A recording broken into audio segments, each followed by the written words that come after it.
So, hello guys, welcome to the channel. So, today we have another guest, Minal Bhaumik, who will also share the interview experience. He is a cloud engineer, working as a cloud engineer, and he is just promoted to DevOps engineer. So, he will share all the process, how he became the cloud engineer, and how he got promoted. So, stay tuned.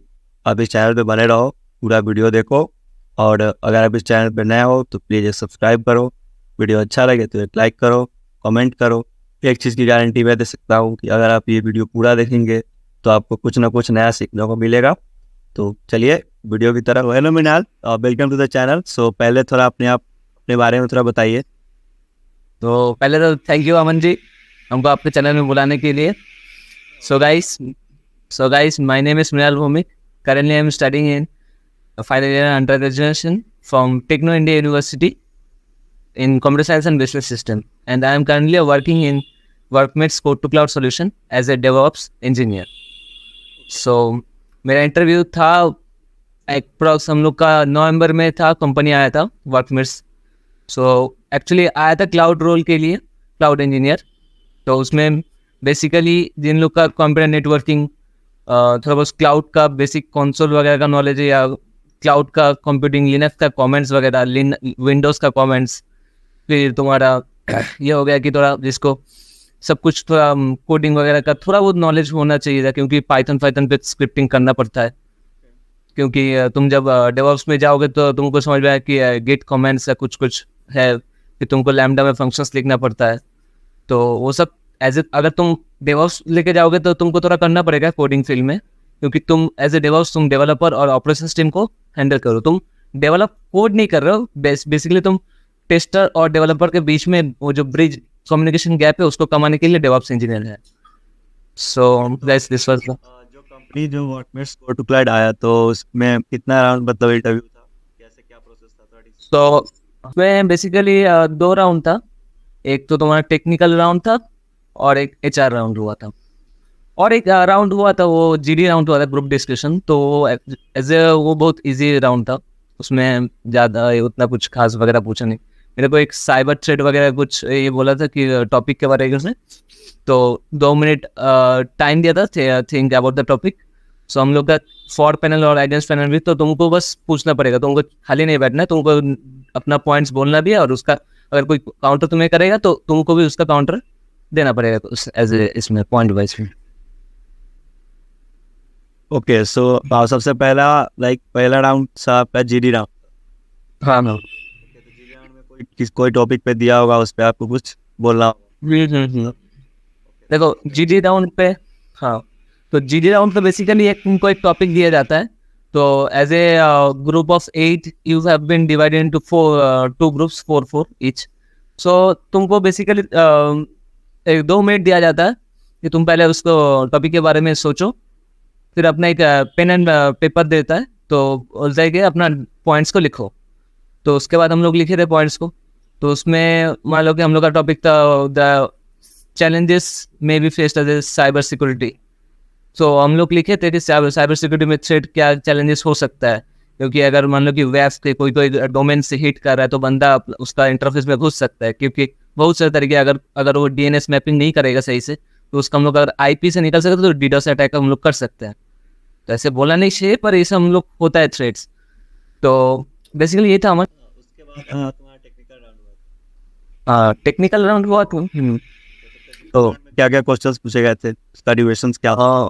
Technical में पूछा है basically easy था. पहले तो computer networking थोड़ा IP addressing क्या है, TCP model क्या होता है, इस सब लेयरिंग क्या है, मतलब तुम लोग का फिजिकल लेयर, इस सब प्रेजेंटेशन, मतलब बेसिकली नेटवर्किंग से थोड़ा बहुत पूछ रहा था कि एक्चुअली इंटरनेट होता क्या है, इंटरनेट से हम लोग कनेक्ट कैसे करते हैं. मान लो कि तुम्हारा पीसी है अमन और मेरा पीसी है, तो हम लोग जो आपस में गूगल मीट में बात कर रहे हैं, तो इसका हम लोग का कनेक्शन कैसे बन रहा है. तो कोई तो है ना ऊपर में सर्वर में जो हम दोनों के बीच में गैप को फिलिंग कर रहे हैं. तो वही बेसिकली एक कंप्यूटर नेटवर्किंग का चीज़ है. तो और थोड़ा लिनक्स का कमेंट्स और विंडोज़ का कमेंट्स भी था, उसमें थोड़ा पूछ रहा था. तो हमको बेसिक मैन फैन का कमेंट, कैट वगैरह कमेंट हमको आता है, तो हम बोल लिए थे.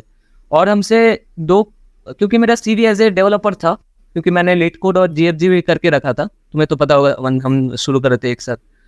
तो हम लोग जीएफजी से एक कॉमन क्वेश्चन से पूछा जो कैडेंस एल्गोरिथम का मैक्सिमम सम वाला लार्ज इन एरे।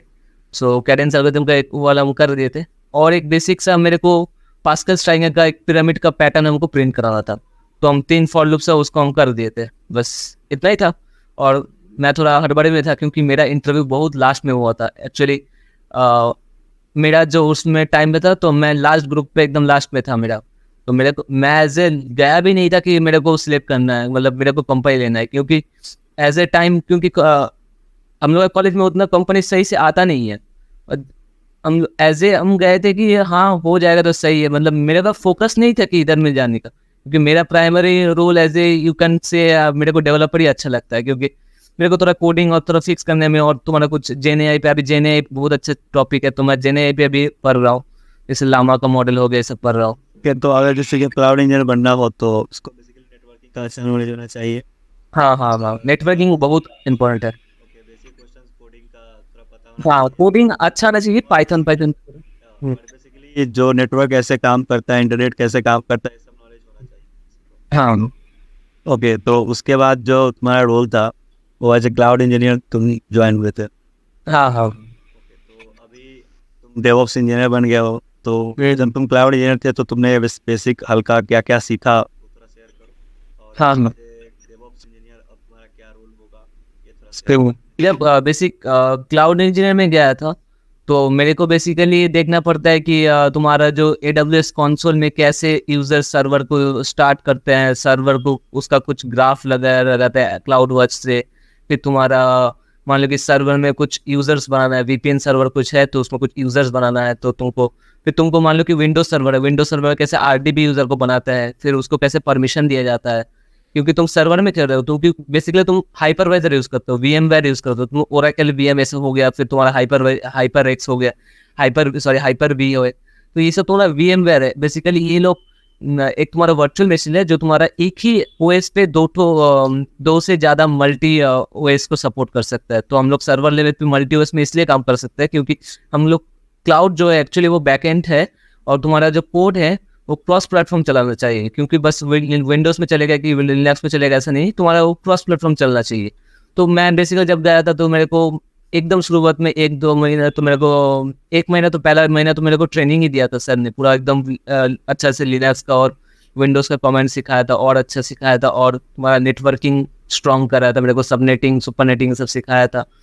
और फिर दूसरा महीने से हम लोग मॉनिटरिंग टीम पे गए, हम लोग सब ट्रेनिंग लोग मॉनिटरिंग टीम पे गए। हम लोग को जोहो पोर्टल पे हम लोग को टिकट्स देखना पड़ता था डेली, वही टिकट्स आता रहता था 70-80 डेली आता था। क्या इशू, बस VPN यूज़र कोई किसी का माइक सिक्वल का अपग्रेड वर्जन चाहिए, तो तुमको क्लाउड में जाके उसको बस उसका सर्वर में जाकर MySQL को अपग्रेड करना पड़ता है, फिर उसका लॉग्स वगैरह चेक करना पड़ता है कि कोई इशू है कि नहीं, पोर्ट नंबर चेंज करना पड़ता है, ये सब तुम्हारा क्लाउड इंजीनियर का काम होता है बेसिकली।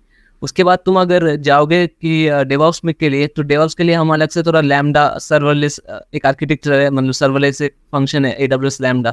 वो क्या करता है, वो सर्वर यूज़ नहीं करता है, वो डायरेक्टली तुम्हारा जो कोड में उसमें जितना बार रिक्वेस्ट तुम करोगे उसको API गेटवे से, और जितना बार ट्रिगर करेगा वो तुम्हारा जाके सर्वर से पूरा S3 बकेट से पूरा डेटा को फीच करके लाएगा।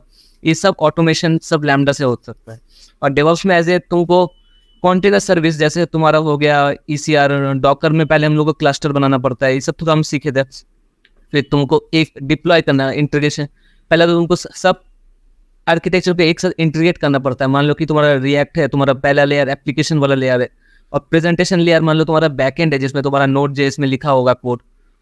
तो और तुम्हारा डेटाबेस टायर में क्या होता है ना, तुम्हारा डेटाबेस जिसमें MySQL, पोस्टग्रे हो गया, ये सब को तुम अगर एक साथ में लाओगे ना तो तुमको बहुत टाइम लग जाएगा। तुमको अगर एज ए फाइल वाइज तुम इसको ट्रांसफर करना है, तो हम लोग कॉन्टेनर्स बनाते हैं। बेसिकली कॉन्टेनर्स बनाने के होता है, अगर डेवलपर कोई भी कुछ भी चेंज कर रहा है बीच में, रिएक्ट कोई फ्रंट एंड डेवलपर कुछ चेंज कर रहा है, बैक एंड डेवलपर कुछ चेंज, तो हम लोग उसका ट्रैक कर सकते हैं, मान लीजिए कि उसका स्टेबल वर्जन को या उसका बिल्ड वर्जन को हम लोग गैदर कर सकते हैं। क्योंकि पहले तो तुम मान लो कि अमन पहले तो प्रोडक्शन सर्वर होता है, बहुत तरह का सर्वर होता है, जैसे तुम्हारा हो गया पहले टेस्टिंग सर्वर, फिर तुम्हारा स्टेगिंग वाला सर्वर हो गया, ऐसे हो गया तुम्हारा प्री प्रोडक्शन सर्वर, तुम्हारा 3 सर्वर के बाद हो जाता है प्रोडक्शन सर्वर। क्योंकि प्रोडक्शन सर्वर में कुछ भी चेंज होगा तो वो बहुत बड़ा कंपनी को, अगर कुछ भी लॉस होगा तो कंपनी को बहुत झेलना पड़ेगा।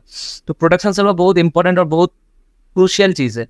उसमें कुछ भी हाथ देने से पहले तुमको डेवलपमेंट सर्वर में काम करना पड़ेगा, टेस्टिंग सर्वर में काम करना पड़ेगा। promoted to DevOps engineer. So अभी हाँ। as a DevOps engineer आपका काम शुरू हो चुका होगा.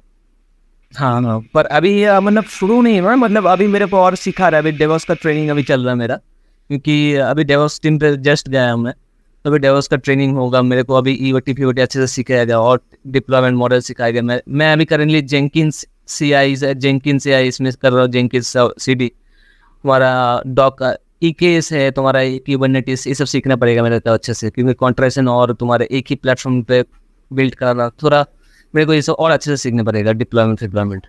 इससे मैं 3 टायर आर्किटेक्चर को डिप्लॉय करता हूँ.